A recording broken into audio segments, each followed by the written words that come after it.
क्या आपको भी सीडीपी से डर लगता है? क्या आपने सभी जगह से सीडीपी को पढ़कर देख लिया है और सीडीपी आपको कहीं पढ़ी समझ नहीं आई है? तो आप मात्र हमारी एक क्लास देख लेना। एक क्लास को पढ़ने के बाद आप यह कह दोगे कि इससे बेहतरीन और शानदार क्लास मैंने आज तक नहीं पढ़ी। और मैं आपसे गारंटी लेता हूं कि मुझे बिल्कुल जीरो लेवल का स्टूडेंट दे देना जिसे बिल्कुल कुछ नहीं आता हो और उसको सीटेट टॉपर बनाने की गारंटी मेरी है। एक क्लास दिखा देना, एक क्लास को पढ़ने के बाद वो ये कह देगा कि सर आज से पहले आप हमें क्यों नहीं मिले। तो आज मैं कंप्लीट पेडागोजी का निचोड़ आपको देने वाला हूं और इस तरह से समझाने वाला हूं कि हमारी क्लास की यही विशेषता होती है कि आप घर जाकर बिल्कुल मत पढ़ना, एक एक बात आपके दिमाग में बिल्कुल फिक्स कर दूंगा।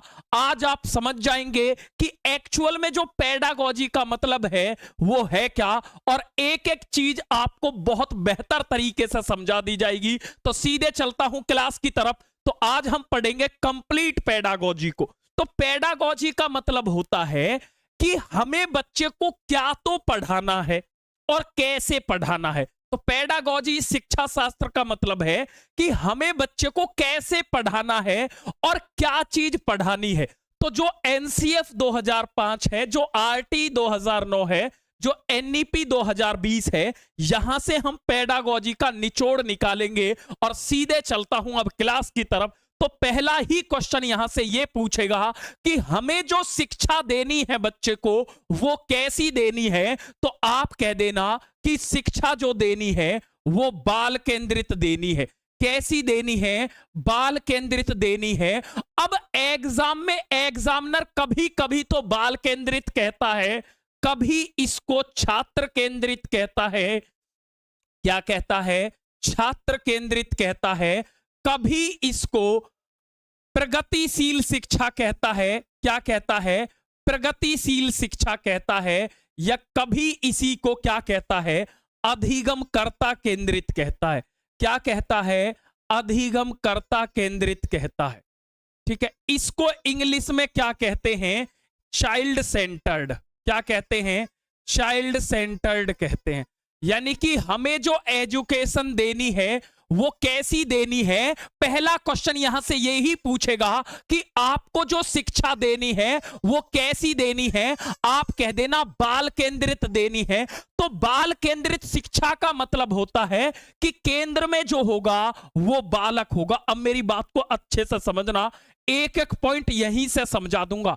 यानी कि केंद्र में जो होगा वो कौन होगा? बालक होगा।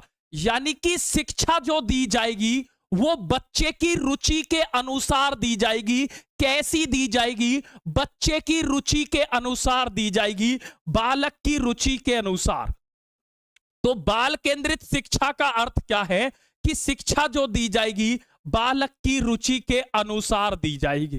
किसके अनुसार दी जाएगी? बालक की रुचि के अनुसार दी जाएगी। तो हमें जो शिक्षा देनी है वो कैसी देनी है? आप कह देना बाल केंद्रित देनी है। भाई बालक ही तो छात्र होता है, इसीलिए कभी कभी वो छात्र केंद्रित कहेगा।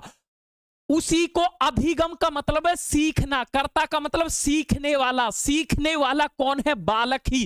कभी कभी अधिगम कर्ता केंद्रित देगा, कभी वो प्रगतिशील शिक्षा दे देगा।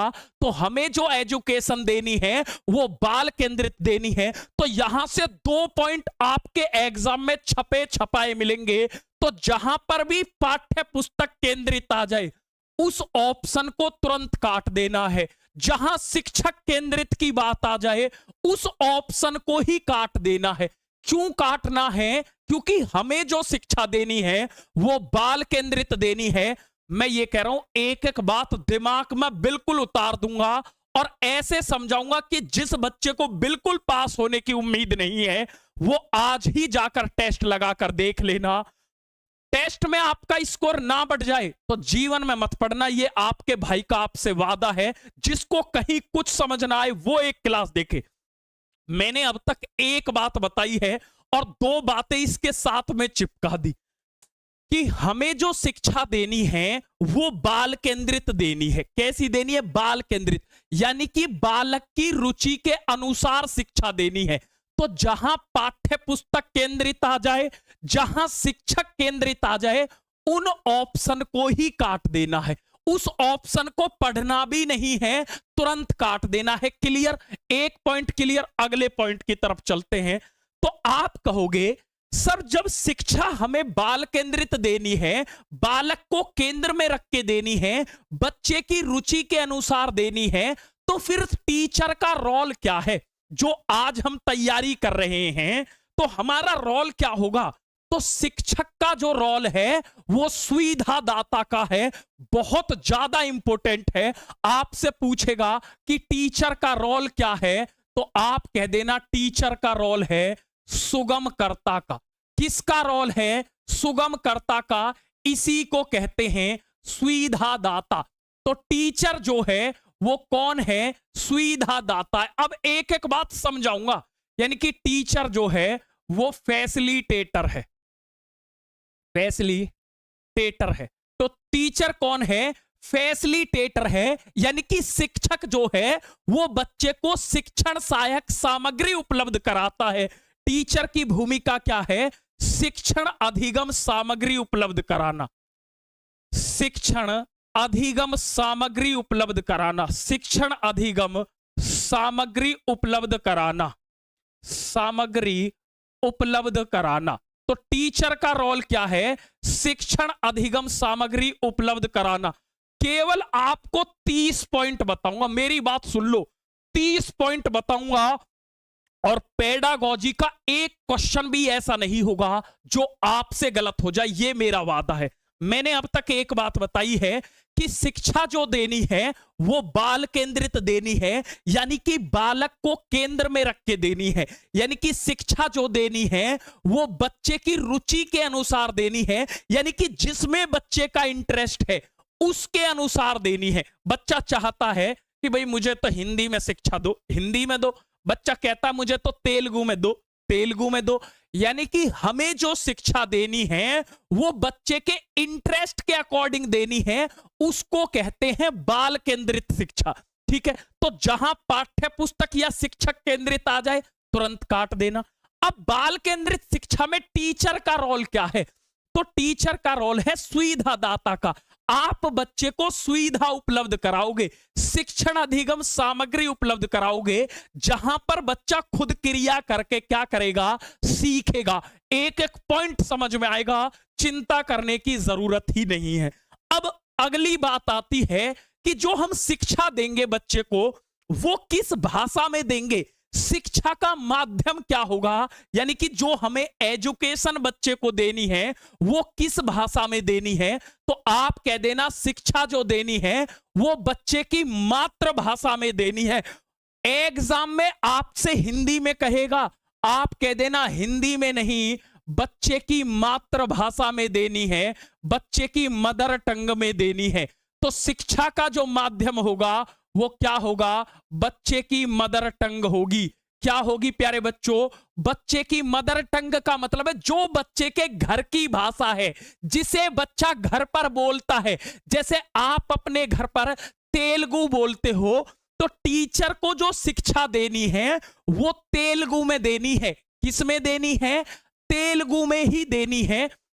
यानी कि शिक्षा जो देनी है हमें वो बच्चे की मातृभाषा में देनी है, और मातृभाषा उसको कहते हैं जो बच्चे के घर पे बोली जाती है। अब ऑप्शन में आपके सामने इस तरह से आएगा, एक एक डाउट क्लियर कर दूंगा, चिंता करने की जरूरत नहीं है। मैंने आपसे यह वादा किया है कि जिस बच्चे को कुछ नहीं आता वो इस गारंटी बैच की 5 क्लास पढ़ ले और 5 क्लास में मैं आपकी तकदीर बदल दूंगा। ये मेरा आपसे वादा है। और इतने सिंपल वे में एक एक चीज समझाऊंगा कि घर जाकर पढ़ने की जरूरत ही नहीं पड़ेगी। जैसे ऑप्शन में देगा कि शिक्षा जो दोगे वो आप हिंदी में दोगे, इंग्लिश में दोगे, ठीक है, या ऑप्शन आएगा मातृभाषा में दोगे। अब बताओ किसको टिक करोगे? आप कह देना कि हमें जो शिक्षा देनी है वो किस में देनी है, बच्चे की मदर टंग में देनी है, जिसमें बच्चा घर पर बोलता है हमें उसी में शिक्षा देनी है। उसको कहते हैं बच्चे की मातृभाषा, जो बच्चे के घर पर बोली जाती है, जो बच्चे के घर की भाषा होती है, तो हमें शिक्षा उसमें देनी है। क्लियर है? बहुत बढ़िया, आगे चलता हूं, एक एक पॉइंट समझ में आएगा। अगला है बहुभाषिकता। भाई मान के चलो आप एक स्कूल में पढ़ा रहे हो और उस स्कूल में बहु का मतलब बहुत, भाषिक का मतलब भाषा बोलने वाले, आपकी क्लास में बहुत सारी भाषा बोलने वाले बच्चे आगे आ सकते हैं भैया। ऐसा भी तो हो सकता है आपकी नौकरी असम में लग जाए, आपकी नौकरी कहीं और लग जाए। मान के चलो एक बच्चा आपकी क्लास में हिंदी बोलता है, बहुत ज्यादा इंपॉर्टेंट है। एक बच्चा इंग्लिश बोलता है, एक बच्चा संस्कृत बोलता है और एक बच्चा तेलुगु बोलता है। तो आपसे कहेगा कि शिक्षक के लिए ये जो है ये एक बाधा का काम करेगी या रिसोर्स का काम करेगी। देखो, अगर आपकी क्लास में एक से अधिक भाषा के बच्चे बैठे हैं तो टीचर के लिए ये एक रिसोर्स का काम करती है, संसाधन का काम करती है। तो आपसे कई बार पूछा गया है, वेरी वेरी इंपॉर्टेंट कर लेना, कि बहुभाषिकता क्या है। आप कह देना टीचर के लिए एक रिसोर्स का काम करती है, संसाधन का काम करती है। किसका काम करती है? रिसोर्स का काम करती है। अब वो आपसे कहेगा कि ये टीचर के लिए एक बाधा है, आप कह देना बाधा नहीं है, ये एक रिसोर्स का काम करती है, एक संसाधन का काम करती है। आप कहोगे सर संसाधन का कैसे करेगी? मैं आपको समझाता हूं। जैसे आपकी क्लास में इतनी भाषा के बच्चे बैठे हैं, जब ये बच्चे आपस में बातचीत करेंगे तो एक बच्चे को एक से अधिक भाषाओं का ज्ञान हो जाएगा। मेरी बात को समझना, जब एक क्लास में बहुत सारी भाषा के बच्चे बैठे हैं तो जैसे ये हिंदी वाला इंग्लिश, संस्कृत, तेलुगु इनसे बात करेगा तो इसको इन भाषाओं का भी ज्ञान हो जाएगा। इंग्लिश वाले को संस्कृत, तेलुगु, हिंदी इसका भी ज्ञान हो जाएगा। जैसे जब मैं बीटेक करता था तो हमारे साथ में कुछ बच्चे ऐसे थे जो बिहार के थे, कुछ बच्चे बंगाल के थे। तो जो बिहार के थे, एक बार मेरे दो दोस्तों में लड़ाई हो गई तो एक बिहार के मेरे दोस्त ने बोला कि तू साले कुक्कर बनेगा, कुकरू बनेगा। अब मेरी समझ में कुछ नहीं आया कि ये कह क्या रहा है। फिर मैंने एक दोस्त से पूछा, भाई कुकरू का मतलब क्या होता है? उसने कहा कि ये कुकरू कुत्ते को कह रहा है। तो उसी दिन मैं समझ गया। तो जब क्लास में बच्चे आपस में बातचीत करते हैं तो बच्चे को एक से अधिक भाषाओं का ज्ञान हो जाता है। तो टीचर के लिए ये अच्छी बात है या बेकार?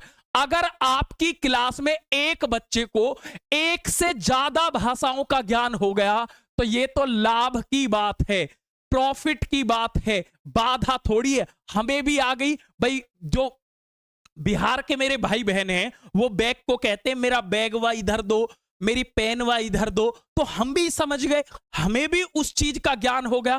कल को हम बिहार जाएंगे तो हम उनकी भाषा को समझ पाएंगे, उनकी भाषा को बोल पाएंगे। तो अगर एक बच्चे को एक से अधिक भाषाओं का ज्ञान हो रहा है तो ये टीचर के लिए एक रिसोर्स का काम करती है, संसाधन का काम करती है। तो इसीलिए कभी कभी वो आपसे कहेगा रिसोर्स का काम करती है या पूंजी है। ये टीचर के लिए ये क्या है? एक पूंजी है। और बहुभाषिकता के उच्च संज्ञानात्मक लाभ होते हैं, यानी कि इसके लाभ ही लाभ हैं, फायदे ही फायदे हैं। उच्च संज्ञानात्मक लाभ हैं। क्या है? उच्च संज्ञानात्मक लाभ हैं। ठीक है, तो बहुभाषिकता के क्या है? उच्च संज्ञानात्मक लाभ है। अब मेरी बात को समझना, फिर वहीं चलते हैं जहां से हमने शुरू किया था। अब बाल केंद्रित शिक्षा यह कहती है कि जो बालक होना चाहिए, जो बालक हो वो एक्टिव होना चाहिए। कैसा होना चाहिए? जो बालक हो वो सक्रिय होना चाहिए। अब बाल केंद्रित जो शिक्षा है इसमें बालक भी महत्वपूर्ण है और शिक्षक भी महत्वपूर्ण है। ऐसा नहीं है कि बालक ही महत्वपूर्ण है, बालक और शिक्षक दोनों महत्वपूर्ण है। तो आपसे कहता है कि भाई बाल केंद्रित शिक्षा में केवल बालक महत्वपूर्ण है, केवल शिक्षक महत्वपूर्ण है, बालक या शिक्षक दोनों महत्वपूर्ण है। आप कह देना बालक और शिक्षक दोनों महत्वपूर्ण है। देखो, बाल केंद्रित का मतलब यह नहीं है कि बालक ही महत्वपूर्ण है, महत्वपूर्ण शिक्षक भी है। बाल केंद्रित का मतलब इतना है कि हम जो शिक्षा देंगे वो बच्चे की रुचि के अनुसार देंगे, बच्चे की इच्छा के अनुसार देंगे, उसको कहते हैं बाल केंद्रित।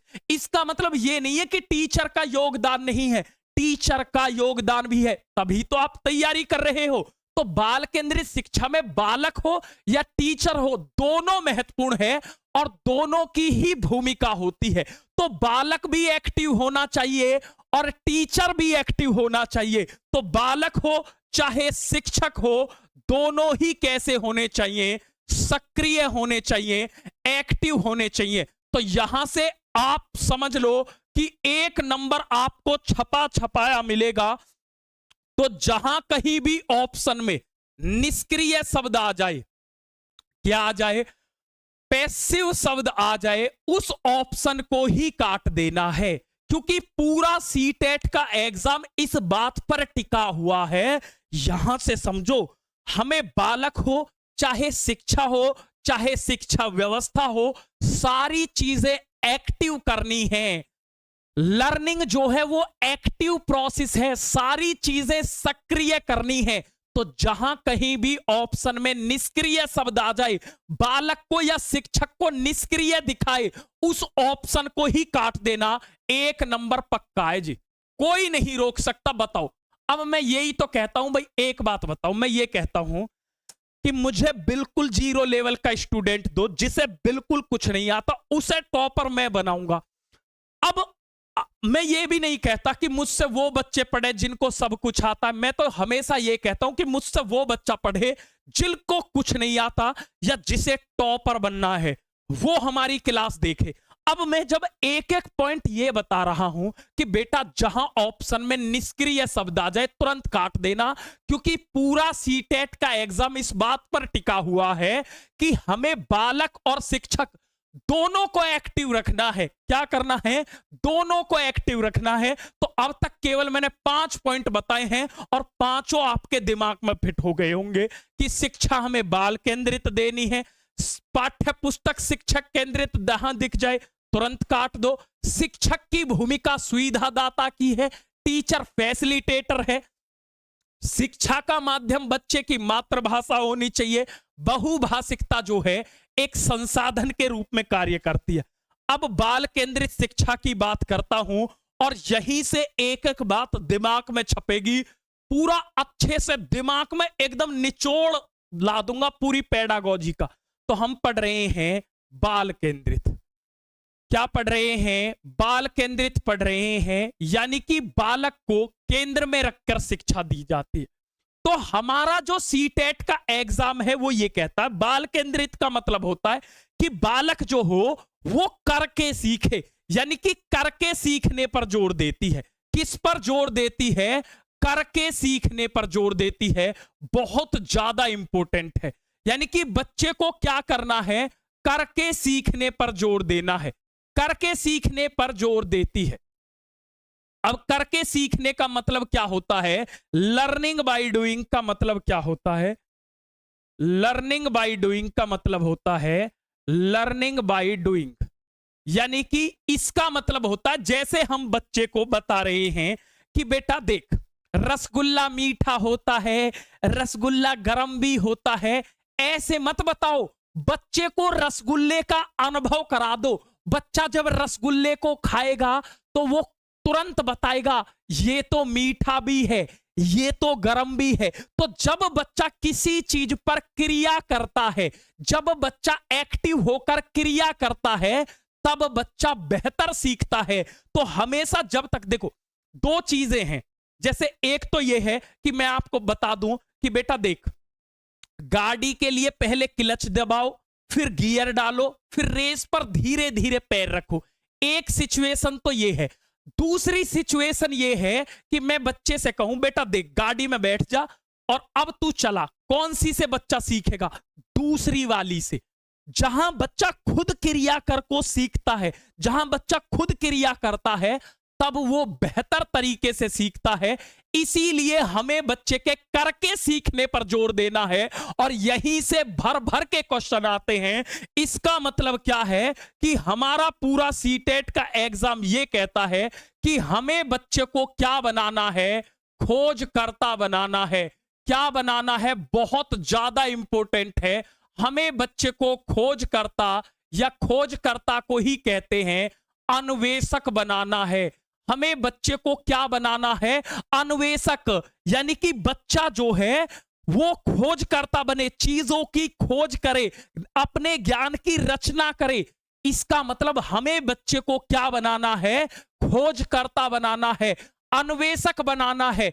हमें बच्चे की समझ को बढ़ाना। अब मैं आपसे एक सिचुएशन पूछता हूं, मुझे एक बात बताना है आपको और बहुत अच्छे से समझना। दो चीजें हैं, एक समझना होता है, एक रटना होता है। आप ये बताओ कि दोनों में से कौन सी चीज अच्छी होती है? आपके सामने दो सिचुएशन देता हूं, एक रटना, एक समझना। दोनों में से आप बताओ कि अच्छी चीज कौन सी होती है? आप कहोगे कि सर समझना अच्छा होता है, रटना अच्छा नहीं होता। एक बार एग्जाम में यही पूछ लिया गया कि रटना क्यों अच्छा नहीं होता है? क्योंकि जब हम किसी चीज को रटते हैं तो हम उसके अर्थ को नहीं समझ पाते। तो रटने का मतलब होता है हम उस चीज के अर्थ को नहीं समझ पाते हैं, मीनिंग को नहीं समझ पाते। तो जब बच्चा किसी चीज को रटता है तो वो अर्थ को नहीं समझ पाता, अर्थ को नहीं समझ पाता। जब हम किसी चीज को रटते हैं तो हम उसके अर्थ को नहीं समझ पाते हैं। इसीलिए बच्चे से रटाना नहीं है, बच्चे की समझ को विकसित करना है।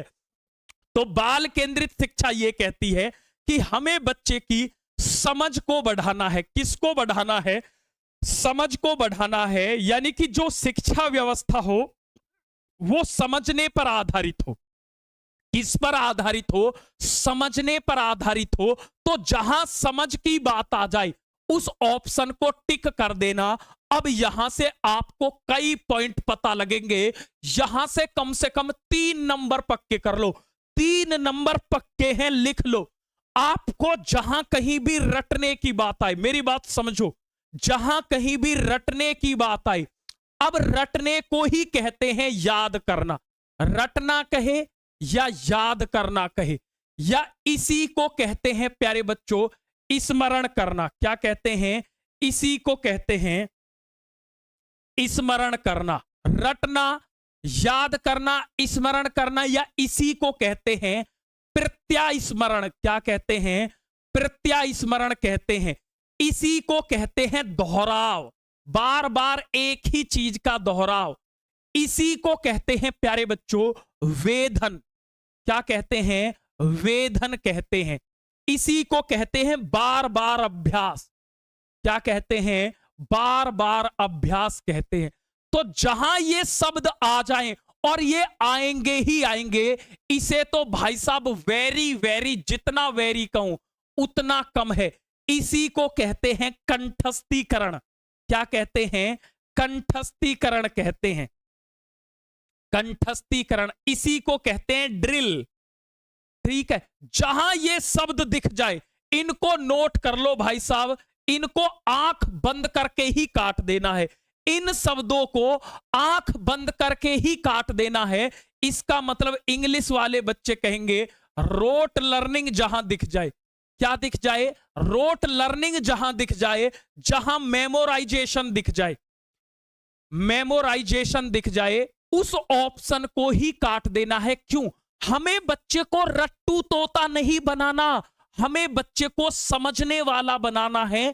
कैसा बनाना है? समझने वाला। यानी कि ज्ञान जो हो वो समझने पर आधारित हो। हमें बच्चे को रटने वाला, रटने को ही कहते हैं याद करना। भाई मैं किसी चीज को याद कर रहा हूं, अब समझना। अब इनको ही मैं आपके दिमाग में फिट करता हूं, समझो। अब एग्जामिनर एक ही तो चालाकी करेगा आपसे। आपको तो एक शब्द पता, भाई रटाना नहीं है, लेकिन एग्जामिनर आपको नए नए शब्द देगा।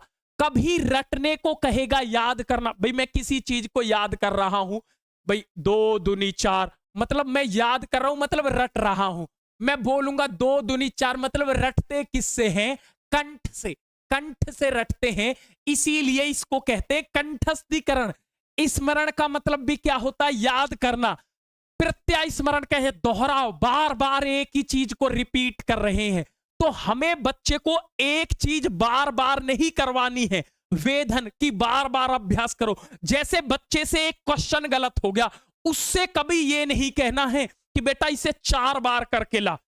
आप कहोगे सर हम तो ऐसे ही कहते हैं, अगर कोई गलती हो गई तो उसे 10 बार करिए। नहीं, ये बच्चे से नहीं करवाना है।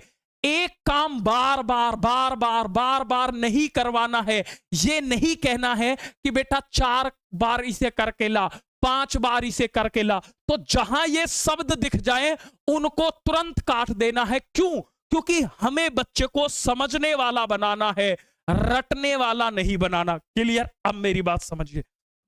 अब जो बच्चा है, जब हम उसे खोजकर्ता बना रहे हैं, तो देखो हमें बच्चे को फ्री छोड़ना। खोजकर्ता का मतलब है किसी भी प्रकार की बाउंडेशन बच्चे पे नहीं लगानी है। आपके सामने 2 एग्जाम्पल देता हूं, मेरी बात को समझना। एक पंछी ए है, एक पंछी बी है। इस पंछी के पैर में बहुत पतला सा धागा बंधा हुआ है और ये खुला हुआ है। आप ये बताओ कि दोनों में से ऊंचा कौन सा उड़ सकता है? आप मुझे बताओ, इन दोनों में से ऊंचा कौन उड़ सकता है? भाई जिसके पैर में धागा नहीं है वो ज्यादा ऊंचा उड़ सकता है। इसका मतलब है कि हमें बच्चे को बांधना नहीं है। खोजकर्ता का मतलब, बच्चा अगर किसी खिलौने को तोड़ फोड़ रहा है, तोड़ने दो, तभी तो वो सीखेगा। तो हमें बच्चे को रोकना टोकना नहीं है कि तोड़ फोड़ से, तभी वो बच्चा खोज करता, वो चीजों को करके सीखेगा। तो इसका मतलब हमें किसी भी प्रकार से बांधना नहीं है। आजकल एक फैशन है, आप किसी के घर चले जाना, छोटे बच्चे से पूछना कि बेटा क्या बनेगा, वो कहेगा आईपीएस बनूंगा। आपने उसका कैरियर ही मार दिया। हो सकता है वो बच्चा बहुत अच्छा खिलाड़ी बने, हो सकता है वो बच्चा बहुत अच्छा सिंगर बने, लेकिन आजकल माँ बाप क्या कहते हैं कि बेटा क्या बनेगा? आईएएस। भाई आपने उसे बांध दिया है, हमें बच्चे को बांधना नहीं है। और बांधती 2 चीजें हैं, या तो हम बच्चे से अपेक्षा करते हैं कि एक्सपेक्टेशन जो हम बच्चे से करते हैं बहुत ज्यादा इंपॉर्टेंट है, तो कभी भी बच्चे से अपेक्षा नहीं करनी है। अब आप कहोगे सर क्यों नहीं करनी एक्सपेक्टेशन? क्योंकि अपेक्षा करने से आपने बच्चे को बांध दिया है। हमको बच्चे को बांधना नहीं है, उसका जो मन चाहे बच्चे को करने दिया जाए। हमें बच्चे की उपेक्षा भी नहीं करनी है। जैसे आपसे भी बहुत लोग कह देते होंगे भाई तुझसे नहीं हो पाएगा, तेरे बस की नहीं है। तो ना तो बच्चे से अपेक्षा करनी है और ना बच्चे की उपेक्षाएं करनी है। हमें बच्चे को खुला छोड़ना है, बांधना नहीं है। तो हमेशा बच्चे को जहां डर की बात हो, जहां भय की बात हो, जहां तनाव की बात हो, या जहां भय डर फियर की बात हो, उस ऑप्शन को काट देना है। हमें बच्चे के अंदर डर का माहौल पैदा नहीं करना है, बच्चे को फियरलेस छोड़ना है। क्योंकि जब बच्चा डरेगा तो वो बेहतर कार्य को नहीं कर पाएगा। इसीलिए हमें बच्चे के लिए डर का माहौल नहीं बनाना है। तो जहां डर की बात हो, तनाव की बात हो, भय की बात हो, उस ऑप्शन को ही काट देना है। अब ये चीज कौन सी है जो इसे पैदा करती है? तो जो परीक्षा होती है। अब मेरी बात को ध्यान से समझना, हमें बच्चे का कभी भी एग्जाम नहीं लेना है। बहुत ज्यादा इंपॉर्टेंट है, वेरी वेरी इंपॉर्टेंट कर लेंगे इसे। यहां से 2 से 3 नंबर बिल्कुल छपे छपाए मिलेंगे। हमें बच्चे का एग्जाम नहीं लेना है। आप कहोगे एग्जाम क्यों नहीं लेना सर, फिर पास फेल कैसे करेंगे? जो परीक्षा होती है वो बच्चे के अंदर डर पैदा करती है। परीक्षा जो होती है वो बच्चे के अंदर डर पैदा करती है। इसीलिए हमें बच्चे की परीक्षा लेनी ही नहीं है। फिर सर पास फेल कैसे करेंगे? तो ना तो बच्चे को पास करना है ना बच्चे को फेल करना है। हमें बच्चे की परीक्षा ही नहीं लेनी, तो ना बच्चे को पास करना है ना बच्चे को उत्तीर्ण करना है। ठीक है, ना बच्चे को उत्तीर्ण करने पर जोर देना है और ना अनुत्तीर्ण करने पर जोर देना है। यानी कि आपको ना पास करने पर जोर देना है ना फेल के लिए पढ़ाना है। तो जहां एग्जाम की बात आए तुरंत काट दो, जहां पास की बात हो फेल की बात हो तुरंत काट दो। अब आप कहोगे सर जब पास फेल नहीं करेंगे तो हम बच्चे को नंबर कैसे देंगे? तो बहुत ज्यादा इंपॉर्टेंट है, आपको ना तो बच्चे को अंक देने हैं, मेरी बात को समझना, ना तो बच्चे को अंक देने हैं। वेरी वेरी इंपॉर्टेंट कर लो, वेरी वेरी इंपॉर्टेंट। जब परीक्षा ही नहीं लोगे तो ना तो नंबर देने हैं, ना ग्रेड देनी है, ना रैंक देनी है। तो परीक्षा नहीं लेनी है तो अंक भी नहीं देने, ग्रेड भी नहीं देने, रैंक भी नहीं देनी। ना बच्चे को पास करना है ना बच्चे को फेल करना है। वेरी वेरी इंपॉर्टेंट कर लो। 2 से 3 नंबर छपे छपाए मिलेंगे भाई, 2 से 3 नंबर छपे छपाए मिलेंगे। क्योंकि ये जो चीजें हैं, जैसे आपके सामने एग्जाम है, तो एग्जाम जब आपके सामने आएगा तो आपके अंदर डर आएगा। परीक्षा जो होती है वो बच्चे के अंदर डर पैदा करती है। इसीलिए हमें बच्चे की परीक्षा पर जोर नहीं देना है। तो जिस भी ऑप्शन में परीक्षा की बात आ जाए उस ऑप्शन को कट कर देना। अब अपने दिमाग में एक बात बिठाओ, देखो एक चेन जोड़ते हैं, सबसे अच्छा मेथड होता है कनेक्टिंग मेथड। दुनिया में जिसने इस मेथड को सीख लिया कुछ नहीं रटना, मेरी बात को समझना।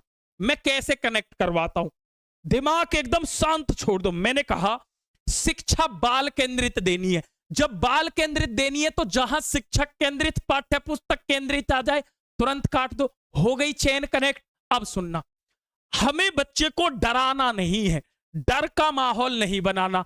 तो जहां डर हो, भय हो, तनाव हो उसे काट देना।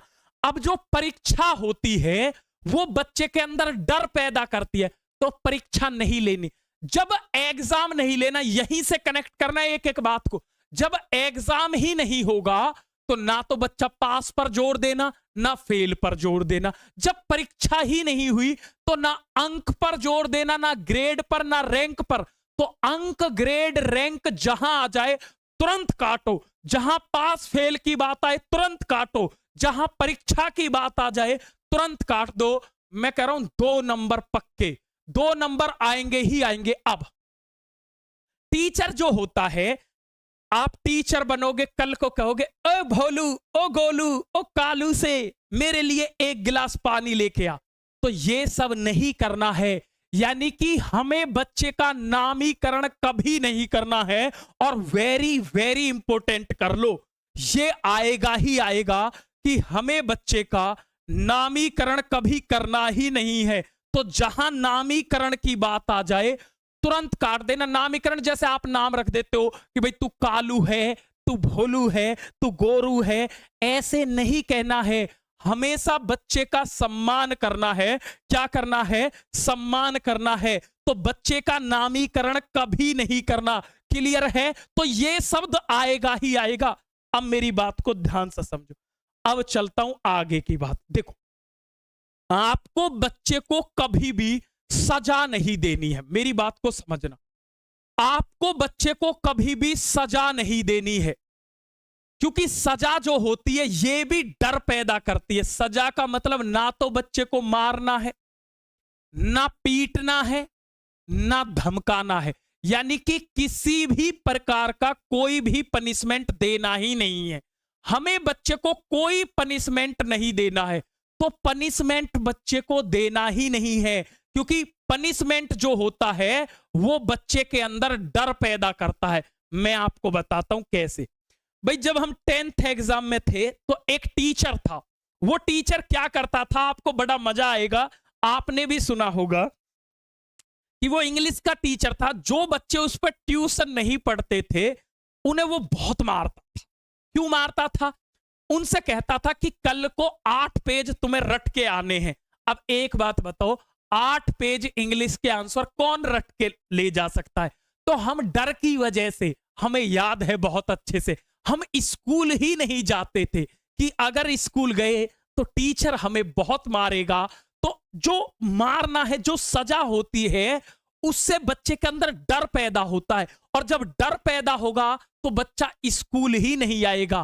तो इसका मतलब हमें बच्चे को डराना नहीं है, ना मारना है, ना पीटना है, ना धमकाना है, किसी भी प्रकार का कोई पनिशमेंट नहीं देना। तो जहां ये शब्द आ जाए उनको तुरंत काट दो ऑप्शन को, ठीक है। अब दूसरी बात, आगे आपको बच्चे को इनाम भी नहीं देना है। अब यहां बच्चा गलती करता है, इनाम भी बच्चे को नहीं देना है, इसी को कहते हैं पुरस्कार भी नहीं देना।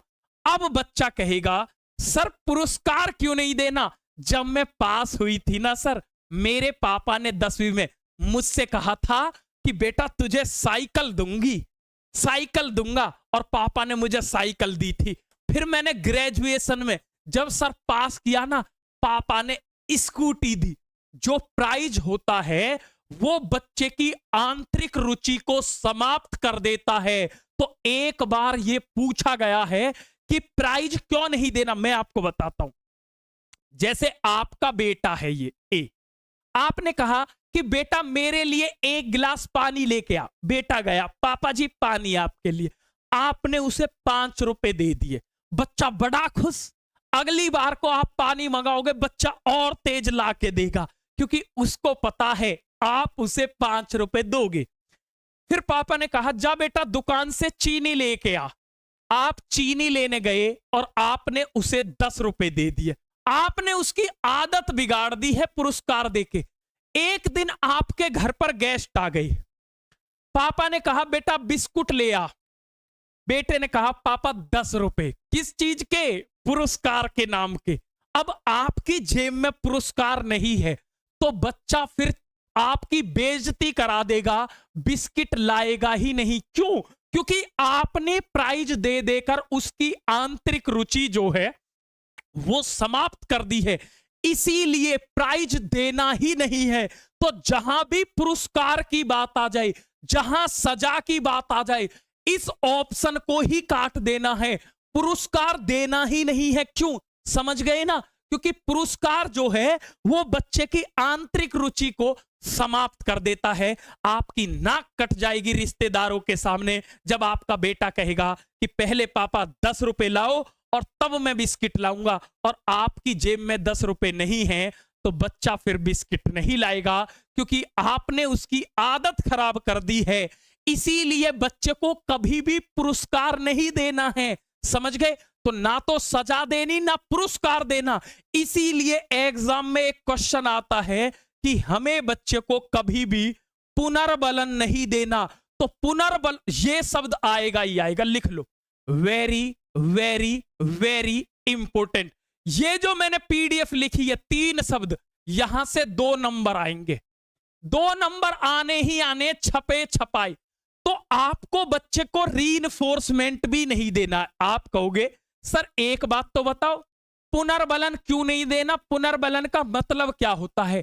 तो बच्चों पुनर्बलन का मतलब होता है कि या तो बच्चे को सजा दो या पुरस्कार दो।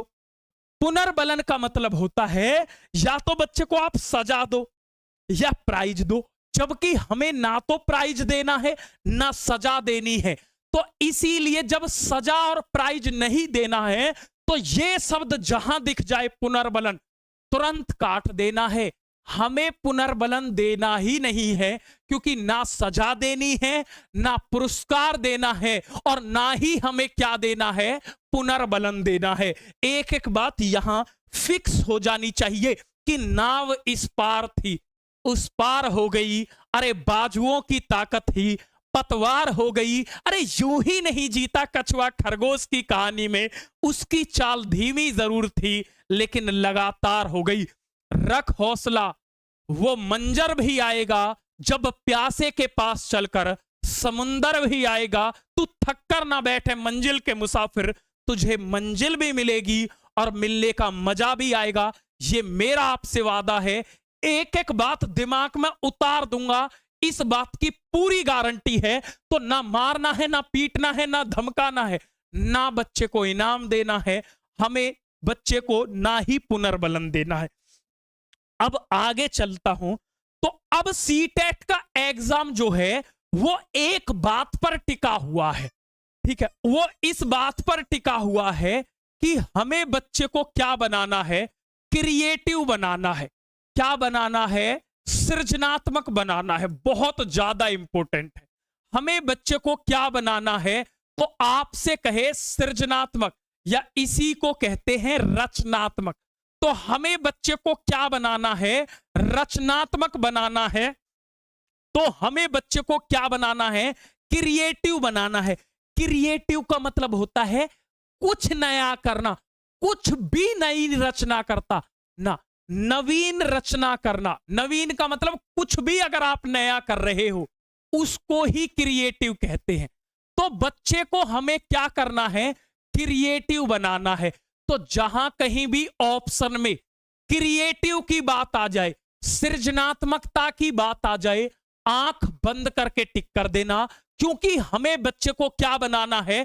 क्रिएटिव ही बनाना है, सृजनात्मक ही बनाना है। सृजनात्मकता का मतलब होता है कि बच्चा कुछ नया करे। देखो जैसे जैसे ये गिलास है, सब गिलास में ऐसे पानी पीते हैं, ठीक है, मैं ऐसे पीने लग जाऊं, इसका मतलब मैंने क्या किया? मैंने कुछ नया किया। ऐसे पीते थे, मैं ऐसे पीने लग गया। तो कुछ भी नया करना, उसी को क्रिएटिव कहते हैं। तो सीटेट का एग्जाम ये कहता है कि हमें बच्चे को क्रिएटिव बनाना है, रचनात्मक बनाना है। क्या बनाना है? रचनात्मक बनाना है, खोजकर्ता बनाना है।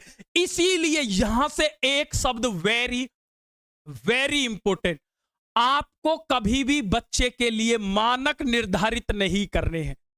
मानक, या इसी को कहते हैं मानकीकृत परीक्षण। भैया ये आएगा ही आएगा। मैं कैसे लिख के बता दूं कि ये तो आना ही आना है, ये तो फिक्स है, लो जी छप गया। अगर आप मुझसे ये कहोगे सर मुझे एक क्वेश्चन ऐसा बताना जो छपा हुआ रखा है, तो ये ही है। आपको कभी भी बच्चे के लिए स्टैंडर्ड सेट नहीं करने, क्योंकि स्टैंडर्ड सेट करने का मतलब है आपने बच्चे को बांध दिया है। जबकि हमें बच्चे को क्या बनाना था?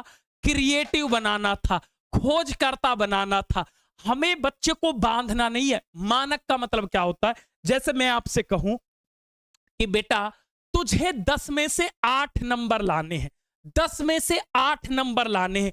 इसका मतलब अब बच्चा जो सोचेगा वो 8 नंबर के लिए सोचेगा, वो कभी भी 10 के लिए नहीं सोचेगा, क्योंकि आपने बच्चे के लिए मानक निर्धारित कर दिए हैं। तो बच्चे को बांधना नहीं है, कभी भी बच्चे के लिए मानक निर्धारित नहीं करने। तो जहां मानक शब्द आए, जहां मानकीकृत परीक्षण आए, जहां स्टैंडर्डाइजेशन टेस्ट आए, उस ऑप्शन को तुरंत काट देना। जहां ये शब्द आए, और आएंगे ही आएंगे, आएंगे ही आएंगे, हमें बच्चे के लिए मानक निर्धारित करने ही नहीं है। क्लियर? एक एक बात दिमाग में क्लियर हो जानी चाहिए। अब बात करता हूं क्रिएटिविटी की। अब सृजनात्मकता की कुछ विशेषताएं होती हैं, उन विशेषताओं की बात करता हूं। तो सृजनात्मकता की विशेषता, यहां से क्वेश्चन आता है कि इसकी क्या विशेषता होती है? तो इसी में पाया जाता है लचीलापन। क्या पाया जाता है? लचीलापन पाया जाता है, फ्लेक्सिबिलिटी पाई जाती है। क्या पाई जाती है? फ्लेक्सिबिलिटी पाई जाती है, ठीक है। इसी में पाया जाता है नवीनता। इसी में क्या पाई जाती है? नवीनता पाई जाती है। इसी में पाई जाती है मौलिकता। क्या पाई जाती है? मौलिकता, ओरिजिनलिटी। इसी में पाया जाता है धारा प्रवाह, धारा प्रवाह। और इसी की विशेषता है, इसी को कहते अपसारी चिंतन। क्या कहते हैं? अपसारी चिंतन कहते हैं, डाइवर्जेंट थिंकिंग कहते हैं। क्या कहते हैं? डाइवर्जेंट थिंकिंग कहते हैं, डाइवर्जेंट थिंकिंग। अब यहां से एक क्वेश्चन, मतलब अगर आप ये कहोगे कि सर एक ऐसा क्वेश्चन बताओ जो टीचिंग के हर एग्जाम में आया हो, चाहे सी टेट हो, यूपी टेट हो, सुपर टेट हो, रीट हो, हर एग्जाम में जो क्वेश्चन आया है तो वो यही है, इसको जितना वेरी कहूं उतना कम है। सृजनात्मकता की विशेषता होती है कि इसी में पाया जाता है लचीलापन, इसी में पाई जाती है नवीनता, इसी में पाई जाती है मौलिकता, इसी में पाई जाती है धारा प्रवाह, इसी में पाया जाता है अपसारी चिंतन। तो जहां ये शब्द दिख जाए और क्वेश्चन में क्रिएटिविटी दिख जाए, वो आपसे कहेगा लचीलापन, धारा प्रवाह, ये किसकी विशेषताएं हैं? आप कह देना सृजनात्मकता। वो कहेगा अपसारी चिंतन किसकी विशेषता है? आप कह देना सृजनात्मकता। यानी कि जहां ये शब्द क्वेश्चन में दिखे और ऑप्शन में क्रिएटिविटी दिखे, आंख बंद करके टिक कर देना भाई साहब, आंख बंद करके टिक कर देना है। आगे समझाऊंगा क्या होता है अपसारी चिंतन, एक एक शब्द की बात करेंगे, ठीक है। अब मेरी बात को ध्यान से समझना। जब बच्चा गलती करता, देखो इंसान जो होता है वो गलतियों का पुतला होता है। जैसे मान के चलो मैं ही, कोई भी इंसान जो है बिना गलती के नहीं सीखता है। तो बच्चे की गलती पर ना बच्चे को मारना है, ना पीटना है, ना धमकाना है। बच्चे की गलतियों पर ना मारना है, ना पीटना है, ना धमकाना है। जो गलतियां होती हैं वो ये बताती हैं कि बच्चा कैसे सोच रहा है, बच्चा कैसे सोच रहा है, बच्चा कैसे सोच रहा है या कैसे कार्य को कर रहा है। तो हमेशा बच्चे की गलतियां हो या भ्रांतियां हो, या कभी कभी गलतियों को ही कहता है त्रुटियां, या इंग्लिश में कहता है एरर्स। तो बच्चे की गलतियों पर कभी भी ये नहीं कहना इसको 10 बार करके आ, इसको 20 बार करके आ, ब्लैक बोर्ड से कॉपी कर ले, ऐसा कभी नहीं कहना है। जो गलतियां होती है वो ये बताती हैं कि बच्चा कैसे सीख रहा है। तो हमेशा बच्चे को भ्रांतियों के लिए, जो बच्चा मिसकंसेप्शन बना लेता है, जैसे बच्चा मिसकंसेप्शन बनाता है कि आसमान से जो बारिश पड़ रही है, तो बच्चा सोचता है कि भगवान जी सर पर बाल्टी ले जा रहे होंगे, पानी बाल्टी से छलक गया होगा, इसलिए बारिश पड़ रही है। तो ऐसे बच्चा सहज अनुमान लगाता है। तो हमेशा सहज अनुमान को बढ़ावा देना है, सहज अनुमान को क्या करना है, हमेशा प्रोत्साहित करना है, बढ़ावा देना है। क्या करना है? प्रोत्साहित करना है, यानी कि हमें इसको बढ़ावा देना है, क्योंकि ये हमें ये बताती हैं कि बच्चा कैसे सोच रहा है। तो सहज अनुमान जो है ये एक नेचुरल प्रोसेस है, प्राकृतिक है। बच्चा कोई भी हो सभी सहज अनुमान लगाता ही है। क्लियर? आगे चलता हूं, मेरी बात को ध्यान से समझना। तो क्रिएटिविटी मैंने बता दी। अब बात करता हूं क्या होता है अपसारी चिंतन, और एक होता है अभिसारी चिंतन। तो कभी भी हमें अपसारी चिंतन कराना है, जहां अपसारी चिंतन दिख जाए वहां टिक कर देना, अभिसारी चिंतन कभी नहीं कराना। आप कहोगे सर क्यों नहीं कराना? क्योंकि अपसारी चिंतन उसको कहते हैं जिस प्रश्न के एक से अधिक उत्तर हो, जिस प्रश्न के अनेक उत्तर हो, एक से अधिक उत्तर हो, जिस प्रश्न के एक से अधिक उत्तर हो, जिस भी प्रश्न के एक से अधिक उत्तर हो उसको कहते हैं अपसारी चिंतन। और जिसका केवल एक समाधान हो, जिस प्रश्न का जिसका केवल एक समाधान हो, जिसका केवल एक समाधान हो या एक उत्तर हो, जिस समस्या का केवल एक समाधान हो, उसे कहते हैं अभिसारी चिंतन। देखो, जिसका भी एक उत्तर है वो चीज रटने को बढ़ावा देती है। जैसे मैं आपसे कहूं भारत के प्रधानमंत्री कौन है वर्तमान में, तो ये रटने को बढ़ावा देगी। अगर आपको नहीं पता नरेंद्र मोदी, आप ये नहीं कह सकते मेरा पापा है। क्यों? क्योंकि जिसका उत्तर केवल एक हो वो अभिसारी चिंतन कहलाता है। तो हमेशा अभिसारी चिंतन गलत होता है, क्योंकि ये रटने को बढ़ावा देता है, क्योंकि जिस समस्या का केवल एक उत्तर होगा इसका मतलब वो रटने को बढ़ावा दे रहा है। तो हमें बढ़ावा रटने को नहीं देना है। तो जिस प्रश्न के एक से अधिक उत्तर हो वो कहलाता है अपसारी चिंतन। तो अपसारी चिंतन जो है ये क्रिएटिविटी को बढ़ावा देता है, क्योंकि जिस प्रश्न के एक से अधिक उत्तर होंगे यानी कि यहां पर बच्चा सोच विचार के अपने उत्तर प्रकट कर सकता है। तो ऐसे प्रश्न को कहते हैं अपसारी चिंतन। जैसे मैं आपसे कहूं कि बारिश के पानी को कैसे रोका जाए, तो कुछ बच्चे कहेंगे बारिश में गिलास लेके खड़े हो जाओ जी, कुछ कहेंगे खड्डा खोद लो, कुछ कहेंगे घर के सारे बर्तनों को रख दो। तो यहां पर बच्चा अलग अलग प्रतिक्रिया दे रहा है। तो जिस प्रश्न के एक से अधिक उत्तर होते हैं वो अपसारी होता है, और जिसका केवल एक समाधान होता है वो अभिसारी होता है, और जिसका एक समाधान होता है वो रटने को बढ़ावा देता है। इसीलिए हमें अभिसारी चिंतन कभी नहीं कराना, हमें हमेशा क्या कराना है, अपसारी चिंतन कराना है।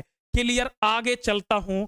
और पूरा सीटेट का एग्जाम इस बात पर टिका हुआ है कि कोई बनाया तूने कौवा रे दाता, कोई बनाया तूने मोर रे, कोई बनाया तूने दानी विधाता, कोई बनाया तूने चोर रे। यानी कि उस विधाता ने हर किसी को अलग बनाया है।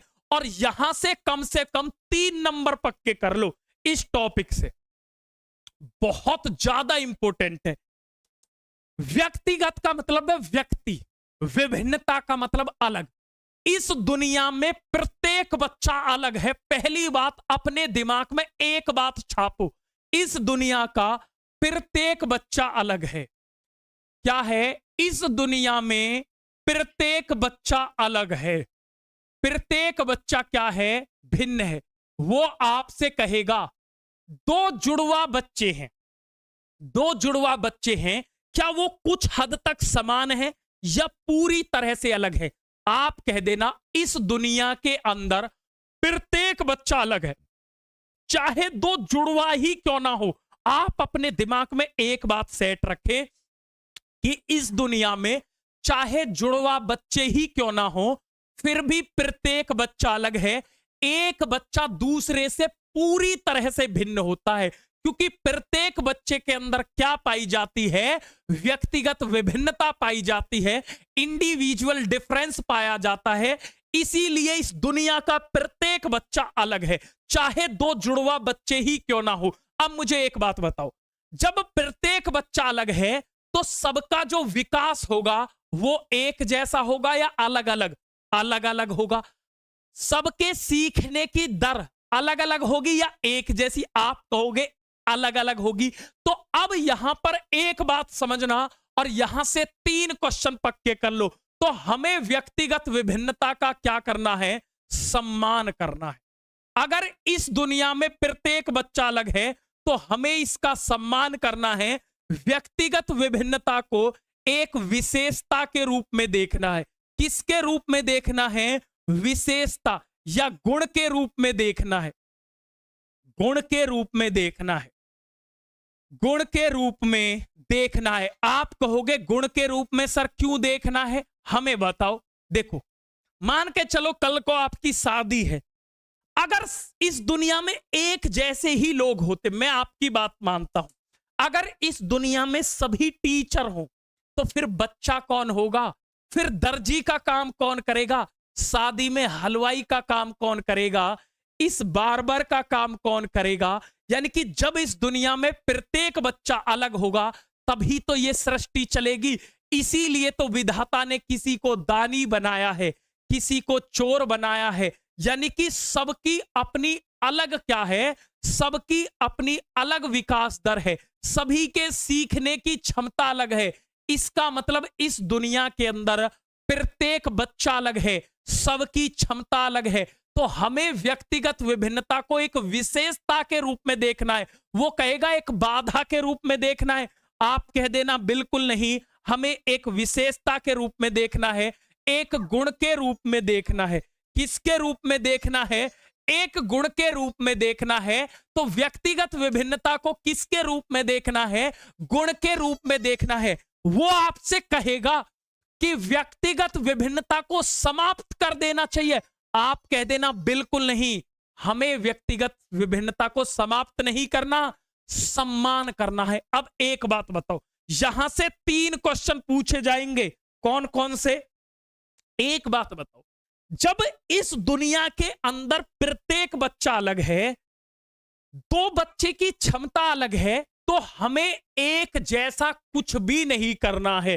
तो जहां कहीं भी एक जैसा, मेरी बात समझ लो, जहां कहीं एक जैसा, एक समान तरीके, एक समान तरीके, एक समान तरीके या एक ही तरीके, एक ही तरीके, इनकी बात हो, उस ऑप्शन को ही काट देना है। क्यों? जब इस दुनिया में प्रत्येक बच्चा अलग है तो सबके लिए जो तरीके होंगे वो भी अलग अलग होंगे।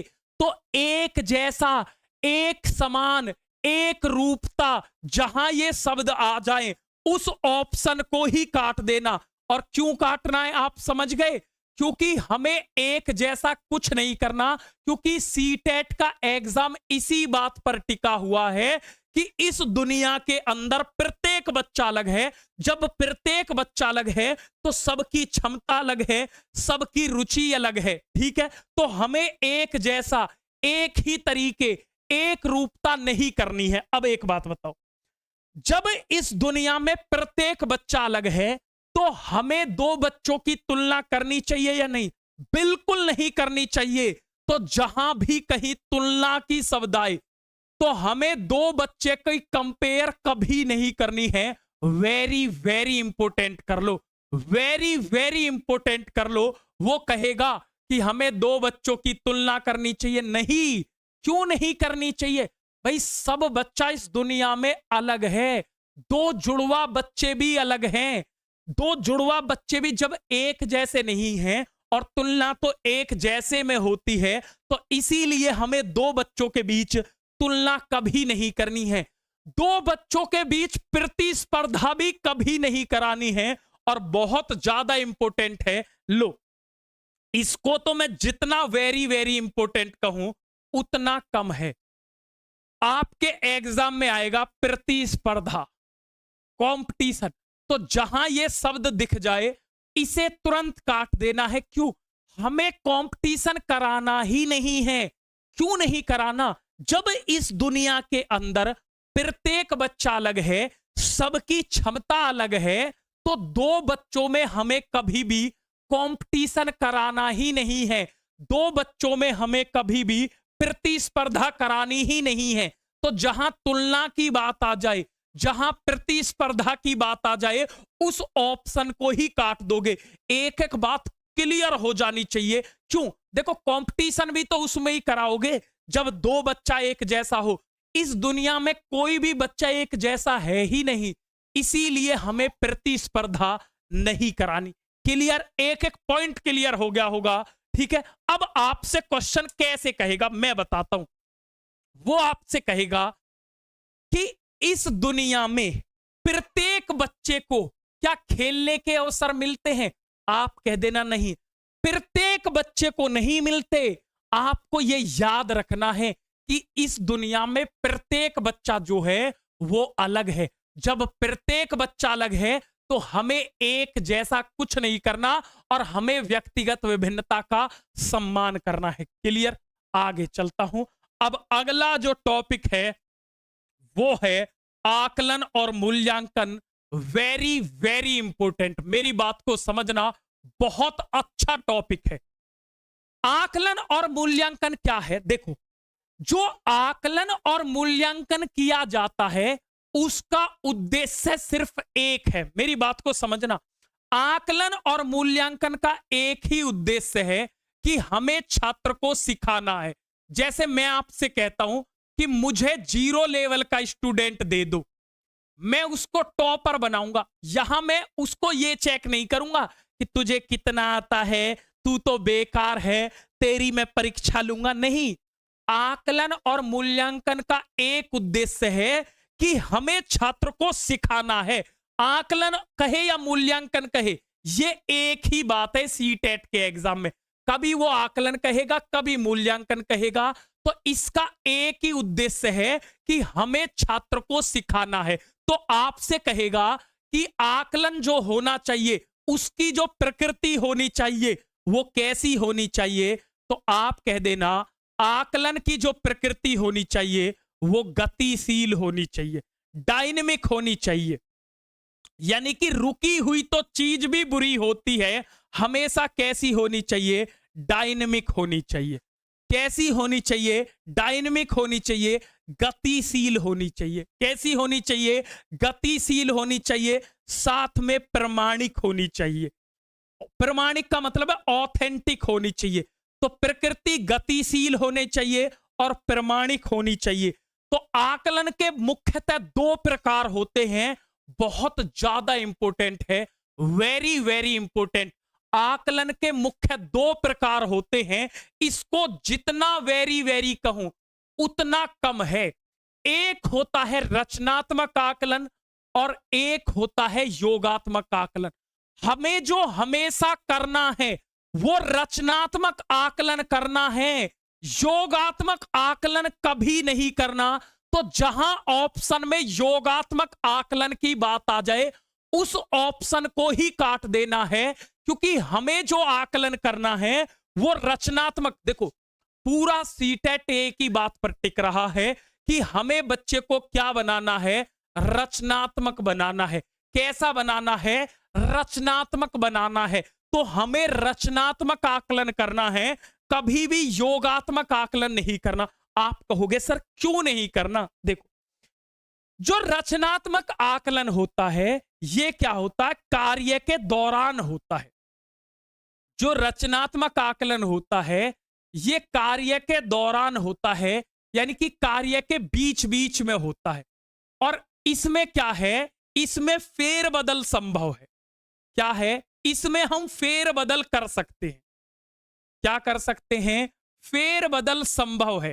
क्योंकि जो चीज कार्य के बीच बीच में हो, जैसे मैं आपको पढ़ा रहा हूं और मैं बीच बीच में आपसे क्वेश्चन पूछता हूं, अब आपको जहां डाउट है उसको मैं क्लियर कर दूंगा। तो जैसे कोई भी व्यक्ति बीच बीच में, जैसे आपसे क्वेश्चन कहता है कि एक बावर्ची सब्जी बनाते समय बीच में टेस्ट करता है नमक कैसा है इसमें, इसका मतलब वो क्या कर रहा है, अगर कोई कार्य बीच में उसका आकलन किया जाता है, बीच बीच में, जैसे क्लास चल रही है मैं बीच बीच में पूछूं कि बच्चों आपको समझ आ रहा है, तो कार्य के बीच बीच में जो आकलन किया जाता है वो रचनात्मक आकलन होता है।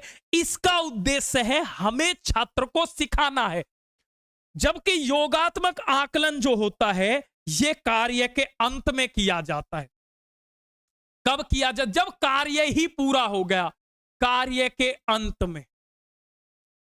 ये कार्य के अंत में, भाई जो चीज कार्य के अंत में की जाए इसका मतलब क्या है, उसमें फेरबदल संभव नहीं है। क्योंकि भाई जब कार्य ही पूरा हो गया, जब सांप ही चला गया, तो लकीर को पीटने से क्या है, कोई लाभ नहीं है, फेरबदल संभव नहीं है। इसमें हम फेरबदल संभव नहीं कर सकते, यानी कि कुछ कमी रह गई उसको सुधार नहीं सकते। जबकि रचनात्मक आकलन का मतलब है कोई कमी रह गई उसको सुधार सकते। अब एक बात बताओ, जिसमें कुछ कमी रह गई उसे सुधार सकते, ये बात अच्छी होती है, या कुछ कमी रह गई उसको सुधारने का कोई चांस ही नहीं है, वो अच्छी है? तो आप कहोगे जहां कमी रह गई अगर हम उसको सुधार सकते हैं, ये सिचुएशन अच्छी होती है कि कहीं कमी है तो उसे सुधार देना चाहिए। तो ये चीज, ये सिचुएशन अच्छी मानी जाती है। तो इसीलिए रचनात्मक आकलन जो होता है वो अच्छा माना जाता है। अब मेरी बात को ध्यान से समझना, इसका ही दूसरा नाम है, इसी को कहते हैं अधिगम का के लिए आकलन। क्या कहते हैं, अधिगम के लिए आकलन कहते हैं। अधिगम के लिए आकलन। तो हमें जो आकलन करना है वो कौन सा करना है, अधिगम के लिए आकलन करना है, बहुत इंपॉर्टेंट है, मेरी बात को समझना। इसी को कहते हैं assessment, assessment for learning, assessment for learning, यानी कि इसका ही नाम होता है अधिगम। का मतलब होता है सीखना, मेरी बात को समझो। अधिगम का मतलब होता है सीखना, सीखने के लिए आकलन, यानी कि आकलन जो किया जाता है वो किस लिए किया जाता है? अधिगम, सीखने के लिए, यानी कि जो आकलन सीखने के लिए किया जाए उसी को कहते हैं रचनात्मक आकलन, और यह कहलाता है अधिगम का आकलन। अधिगम मतलब कितना बच्चे ने सीखा है उसका आकलन, अधिगम का आकलन। इसीलिए ये जो होता है ये बेकार होता है, इसको कहते हैं assessment of learning, assessment of learning. अच्छे से समझाऊंगा, चिंता मत करिए। इसी को कहते हैं असेसमेंट ऑफ लर्निंग। मेरी बात को समझो। अब देखो, हमें क्या करवाना, अधिगम का मतलब होता सीखना, आकलन जो कर रहे हैं वो सिखाने के लिए कर रहे हैं। तो जो आकलन कार्य के बीच बीच में किया जाता है इसका उद्देश्य है कि हमें छात्र को सिखाना है। तो अधिगम के लिए मतलब सिखाने के लिए आकलन अच्छा होता है। अधिगम, आपने कितना सीखा है उसका आकलन, तो इसका उद्देश्य छात्र के सीखे हुए की जांच करना होता है। इसीलिए हमें यह अच्छा नहीं माना जाता है, ये अच्छा माना जाता है, क्योंकि अधिगम के लिए आकलन जो होता है वो कार्य के बीच बीच में किया जाता है और अधिगम का आकलन कार्य के अंत में किया जाता है। जैसे मैं बीच बीच में आपसे प्रश्न पूछ रहा हूं, ये अधिगम के लिए आकलन है, और मैं पूरा चैप्टर पढ़ाने के बाद आपने कितना सीखा है इसलिए प्रश्न पूछ रहा हूं, ये अधिगम का आकलन है। और एक तीसरा होता है जिसे कहते हैं अधिगम के रूप में आकलन, अधिगम के रूप में आकलन, अधिगम के रूप में आकलन, अधिगम के रूप में आकलन। इसका मतलब क्या होता है? असेसमेंट एज लर्निंग कहते हैं, असेसमेंट एज लर्निंग। इसका मतलब क्या होता है? अब मेरी बात को समझना।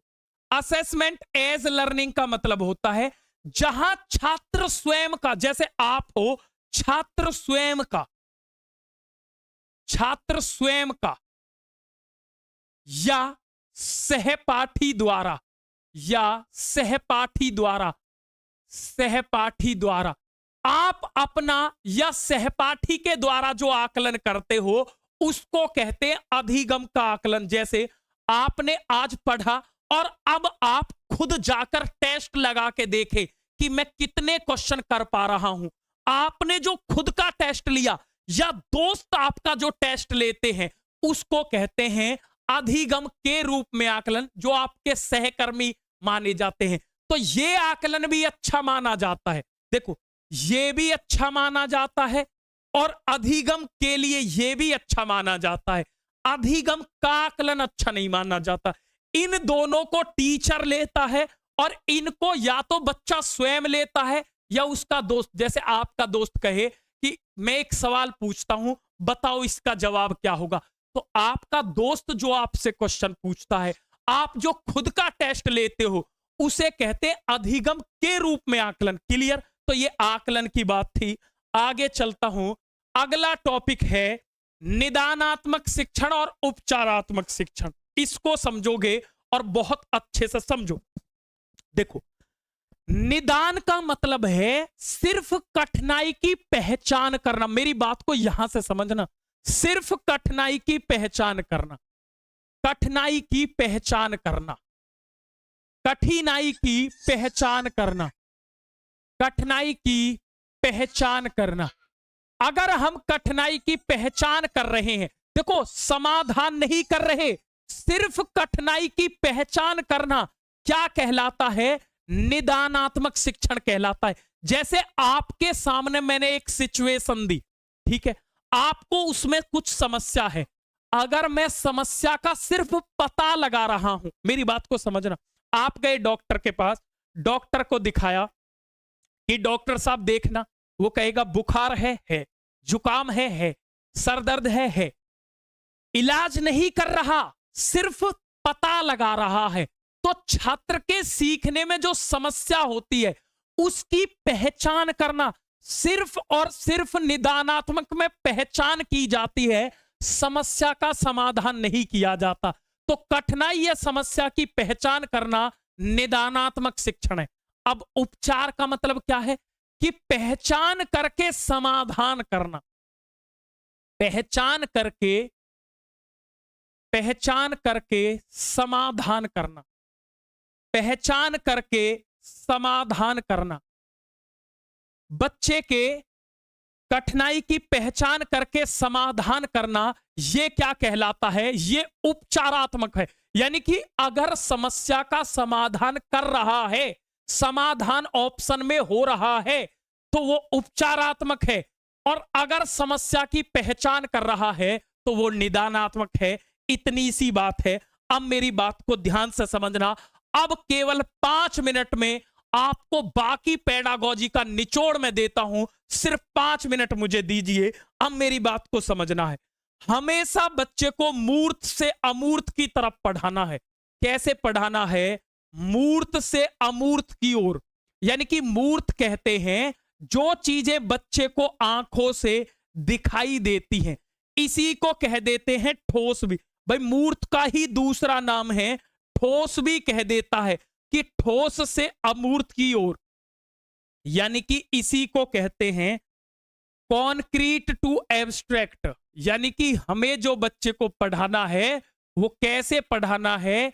कॉन्क्रीट टू एब्स्ट्रैक्ट पढ़ाना है, मूर्त से अमूर्त की ओर पढ़ाना है। वो कहेगा कि अमूर्त से मूर्त की ओर पढ़ाना है, आप कह देना बिल्कुल नहीं, हमें मूर्त से अमूर्त की ओर पढ़ाना है। पहली बात। दूसरी, हमें बच्चे को सरल से जटिल की ओर पढ़ाना है। कैसे पढ़ाना है? सरल से जटिल की ओर। वो कहेगा जटिल से सरल की ओर, आप कह देना नहीं, सरल से जटिल की ओर पढ़ाना है। कैसे पढ़ाना है? सिंपल टू कॉम्प्लेक्स पढ़ाना है। वो आपसे कहेगा सर कैसे कहेगा? सिंपल टू कॉम्प्लेक्स पढ़ाना है। वो आपसे कहेगा कि जटिल से सरल की तरफ पढ़ाना है, आप कह देना नहीं, मूर्त से अमूर्त पढ़ाना है, सरल से जटिल पढ़ाना है। ठीक है, क्लियर? अब मेरी बात तीसरी, हमेशा हमें ज्ञात से अज्ञात की ओर पढ़ाना है। ठीक है, नोन टू अननोन पढ़ाना है। वो कहेगा अज्ञात से ज्ञात की ओर नहीं, ज्ञात से अज्ञात की ओर पढ़ाना है। ज्ञात से अज्ञात की ओर पढ़ाना है, यानी कि नोन टू अननोन पढ़ाना है। कैसे पढ़ाना है? Known to unknown. तो मूर्त से अमूर्त, सरल से जटिल और ज्ञात से अज्ञात, इस तरह से हमें बच्चे को क्या करना है? पढ़ाना है। क्लियर है? तो ज्ञात से अज्ञात पढ़ाना है, नोन टू अननोन पढ़ाना है, सरल से, वो कहेगा जटिल से सरल, कह देना नहीं, सरल से जटिल, ज्ञात से अज्ञात, मूर्त से अमूर्त। अब मेरी बात को ध्यान से समझना, यहां से क्वेश्चन बिल्कुल फिक्स है। आपको बच्चे को कोई भी चीज सख्त, कोई भी चीज बच्चे के लिए सख्त, कठोर या पूर्व निर्धारित, जहां ये शब्द आ जाए, कोई भी चीज बच्चे के लिए पहले से निर्धारित नहीं करनी है। जहां ये शब्द आ जाए इसको तुरंत काट देना है। हमें कोई भी चीज बच्चे के लिए कठोर, सख्त, पहले से निर्धारित नहीं करनी है। हमेशा सारी चीजें हमें कैसी रखनी है? हर चीज में हमें लचीलापन रखना है, फ्लेक्सिबिलिटी रखनी है।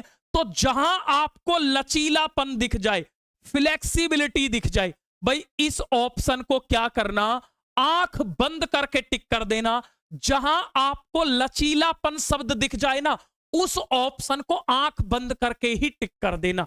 हमें लचीलेपन, लचीलेपन का मतलब होता है जिस चीज में हम फेर बदल कर सके, जिस चीज में फेर बदलाव संभव हो, उसको कहते हैं लचीलापन। तो हमें लचीलेपन पर जोर देना है। कोई भी चीज सख्त, कठोर, पूर्व निर्धारित कभी नहीं करनी। ठीक है, बच्चे को खाली स्लेट, खाली स्लेट, कोरी स्लेट, खाली स्लेट, कोरी स्लेट, ये कभी नहीं कहना है। हमेशा बच्चे को कोरी स्लेट, खाली स्लेट, ये कभी नहीं कहना है। ठीक है, कि बच्चे को हम कोरी स्लेट कह दें, खाली स्लेट कह दें, ये कभी नहीं कहना है। अब चलता हूं अंतिम बिंदु की तरफ, जिस बात पर सीटेट का एग्जाम टिका हुआ है, और वो बात है चिंतन, जिसे कहते हैं क्रिटिकल थिंकिंग भी कह देते हैं। इसका पूरा नाम है आलोचनात्मक चिंतन। बहुत इंपॉर्टेंट है, वेरी वेरी इंपॉर्टेंट। यहां से 2 नंबर तो पक्के कर लो। आलोचनात्मक चिंतन, आलोचनात्मक चिंतन, इसी को कहते हैं, इसी को कहते हैं समालोचनात्मक चिंतन। समालोचनात्मक चिंतन, समालोचनात्मक चिंतन, इसी को कहते हैं विश्लेषणात्मक चिंतन। क्या कहते हैं? विश्लेषणात्मक चिंतन कहते हैं। इंग्लिश में इसी को कहते हैं भाई साहब क्रिटिकल थिंकिंग। क्या कहते हैं? क्रिटिकल थिंकिंग कहते हैं, क्रिटिकल थिंकिंग कहते हैं। देखो, जैसे आप सभी से हर व्यक्ति क्या कहता है, जो भी टीचर पढ़ाता है वो आपसे एक बात कहता है कि बच्चे को भगवान मानना है। मैं आज आपको एक बात बताता हूं कि बच्चे को भगवान नहीं मानना, क्योंकि भगवान वो होता है जो कुछ नहीं करता। लेकिन हमें बच्चे को क्या मानना है? चिंतन करने वाला मानना है। हमें बच्चे को जहां भी क्रिटिकल थिंकिंग की बात आ जाए, जहां आलोचनात्मक चिंतन की बात हो, जहां समालोचनात्मक चिंतन की बात हो, जहां विश्लेषणात्मक चिंतन की बात हो, उस ऑप्शन को आंख बंद करके टिक कर देना। हमें बच्चे से थिंकिंग ही करवानी है, हमें बच्चे को क्रिटिकल थिंकिंग करने वाला ही बनाना है। हमें बच्चे को कैसा बनाना है? चिंतनशील बनाना है, चिंतन करने वाला बनाना है, क्रिटिकल थिंकिंग करने वाला बनाना है। तो बच्चे को कैसा बनाना है? आप कह दोगे चिंतन करने वाला बनाना है, तो हमें बच्चे से क्रिटिकल थिंकिंग करवानी है। अब क्रिटिकल थिंकिंग क्या होती है? तो जहां बच्चा खुद चिंतन करके, सोचकर, समझकर किसी प्रश्न का उत्तर अपनी भाषा में दे, यानी कि जहां बच्चा सोच समझकर किसी प्रश्न का उत्तर अपनी भाषा में दे, उसको कहते हैं क्रिटिकल थिंकिंग। तो हमें बच्चे को चिंतनशील ही बनाना है, क्रिटिकल थिंकिंग करने वाला ही बनाना है। तो हमें बच्चे को क्या बनाना है? चिंतन करने वाला बनाना है। तो हमें बच्चे को क्या बनाना है? चिंतन करने वाला बनाना है। क्लियर है? एक एक पॉइंट क्लियर हो गया होगा। अब मेरी बात को ध्यान से समझना। कभी भी बच्चे को हतोत्साहित नहीं करना भाई, ठीक है? हतोत्साहित कभी बच्चे को नहीं करना है। ना बच्चे से यह कहनी है कि बच्चा इसकी कॉपी कर ले, कि कॉपी कर ले या नकल करने वाला। तो कभी भी बच्चे को नकल करने वाला नहीं बनाना है, ना कॉपी करने वाला बनाना है। कभी भी बच्चे को हतोत्साहित करना ही नहीं है। हमें बच्चे को हमेशा क्या करना है? प्रोत्साहित करना है। हमेशा बच्चे को क्या करो? प्रोत्साहित करो। क्या करोगे? प्रोत्साहित करोगे। अब मैं एक नंबर देता हूं 7011 373209, और इस नंबर पर आप सभी को क्या करना है? सीटेट ग्रुप लिख करके मैसेज करना है।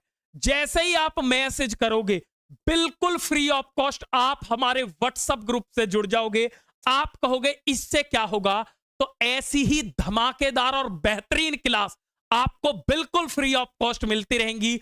आज जाके अब टेस्ट लगाना, पेडागॉजी का एक एक क्वेश्चन आपसे हो रहा होगा। आपने अगर क्लास को अच्छे से समझा है, आपसे हाथ जोड़ के बस इतनी ही प्रार्थना है, अगर क्लास सच में दमदार लगी हो तो अपने हर एक दोस्त के पास इस क्लास को शेयर जरूर करें।